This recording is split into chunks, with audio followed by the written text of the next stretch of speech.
Hi YouTube, it's Tiffany or VSG Mom of Three, and coming at you with my first full week, I guess, post-op, so my 1 week surgiversary, which is really exciting. So I had my surgery on May 6th at Valley Hospital in Ridgewood, New Jersey with Dr.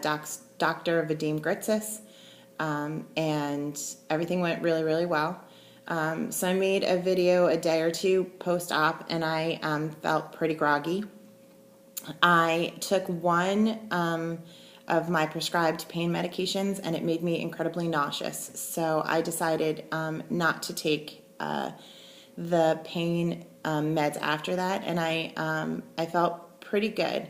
I didn't have a problem getting in my fluids, and it took me probably a couple of days to get in my full amount of protein, but I never really went to soups. I had a lot of the Premier protein shakes. I was doing them in small doses, measuring out, and I would split, one of those little shakes into 2 or 3 servings.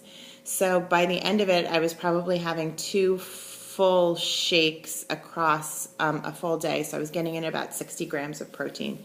So, which was great. And then I was drinking a lot.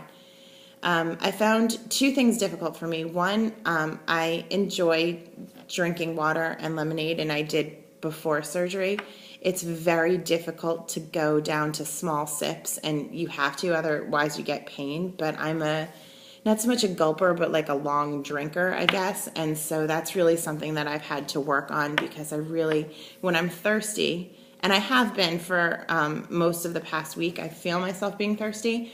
I just want to take a big glug of water or lemonade, and I can't. So I have to kind of pace myself. But I figure I'll get to the numbers because it's very exciting. So 1 week surgiversary, and my highest weight was 258. My weight of surgery was 247.3. And my weight this morning was 234.9. So I have lost 12.4 pounds, which is huge. I'm really excited about it. I have 5 small incision scars, which I can stand up and show you. So my highest one is up here. It's 1, 2, 3, 4, 5. This one's kind of tiny. They have this like dermablast stuff over them, so they're a little shiny. A couple of them are still bruised. I have another bruise down here. But overall, they look pretty good. I went to see my surgeon yesterday, and he said that as far as my restrictions go, I no longer have to be on full liquids. I can start mushy foods. They said mushy foods, not that I had to go to purees. So I had some refried beans last night. I had some yogurt today, and I had a scrambled egg. And so all of that has stayed down really well. It is funny to me because I feel like I can hold down a lot of the liquids. So drinking down the protein wasn't really an issue, but eating is definitely tough. I got full last night at dinner really fast. I had, I think I measured out 1/3 of a cup of refried beans, and I put a little bit of shredded cheese on it that melted, and I didn't finish all of it. And so it's exciting, but I went to work today, and I'm a preschool teacher, and on Mondays and Wednesdays I do lunch with the kids, and I took out just a little teeny cup of yogurt. Excuse me, allergies. And one of the other teachers that I was having lunch with was like, "You're only eating that?" And I was like, "No, I have more food in my bag." And I did, but I didn't eat any more food because I was full. So I probably had just 1/3 of a cup of yogurt.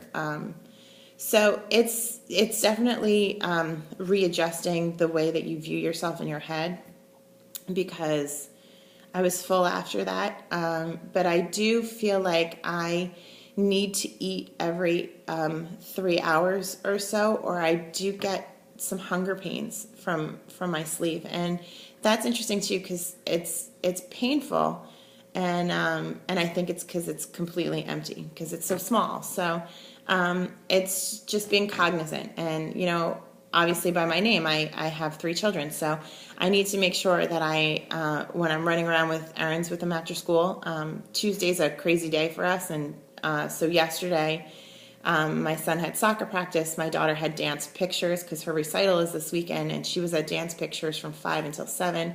I made sure that I had a protein bar with me, and that I took very, very small bites and chewed them up till they dissolved, and that kept me going throughout the day. So I was glad that I kind of pre-planned for that. So it's definitely a different kind of mindset, just making sure that you have stuff with you so that you end up feeling comfortable, because it's uncomfortable to get that kind of sleeve pain.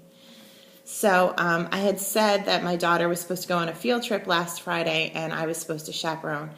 I did end up chaperoning, and I was exhausted. I made it through. I didn't get sick. I had everything with me, but for 2 days post-op, we went to Ellis Island, so it's a lot of walking.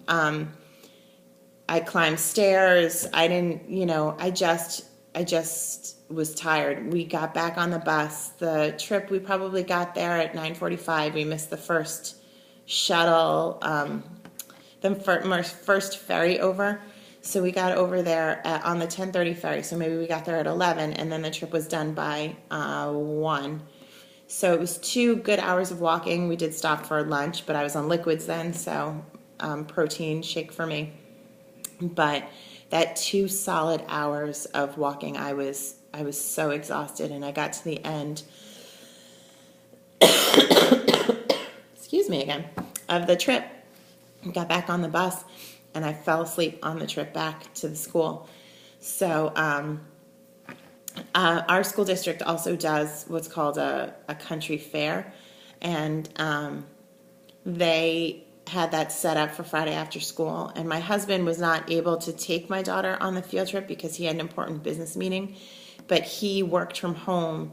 He video conferenced into that meeting and then relieved me at the country fair so that I didn't have to do both, which I was really grateful for, because I came home after the field trip, left my kids with my husband, came home and passed out, and I took like a 2-hour nap. So I made it. I survived, but I'm not sure if it was worth it. But that brings me to my next point, which is kind of in general. I feel really great today, a week out. I haven't felt this good the whole time, but I feel good, really good today. I've had a couple things that I've dealt with. I had a really, really bad stiff neck. I think I slept funky on it at the hospital. I wasn't taking pain meds, and I didn't go back to see my surgeon until yesterday. I wasn't sure what I could take. So I spoke with him. He said I was allowed to take Tylenol, said I was allowed to go to my chiropractor. So I've been much better since then. But because I haven't told a lot of people that I've had surgery, I've been kind of stubbornly trying to do it on my own. And as lots of moms out there know, sometimes it's easier to just do it yourself than to ask for help. This past Sunday was Mother's Day, and Mother's Day was another example where we got up. I had to go visit my mother. Then my son had a soccer game. Then we came home for a little bit, and then we went and visited my husband's mother. And so it was not a very restful Mother's Day for me. I did tell my mom on Mother's Day what was going on with me.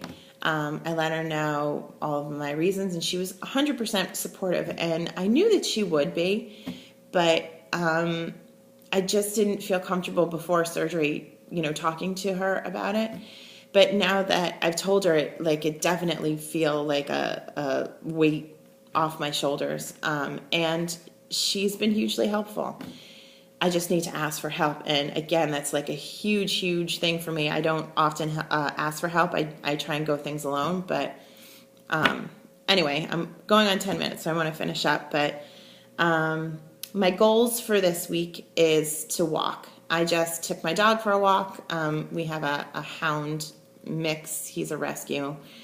He's a big goofball, but I have not felt well enough to take him for a walk, and taking him for a walk today has kind of winded me. So my goal for this week is try and get out with him a couple times a day, even on short walks, just to build up my stamina until I can go back to full exercise. So But that's it. Yay, 12 pounds. And I think I'm done. Be well.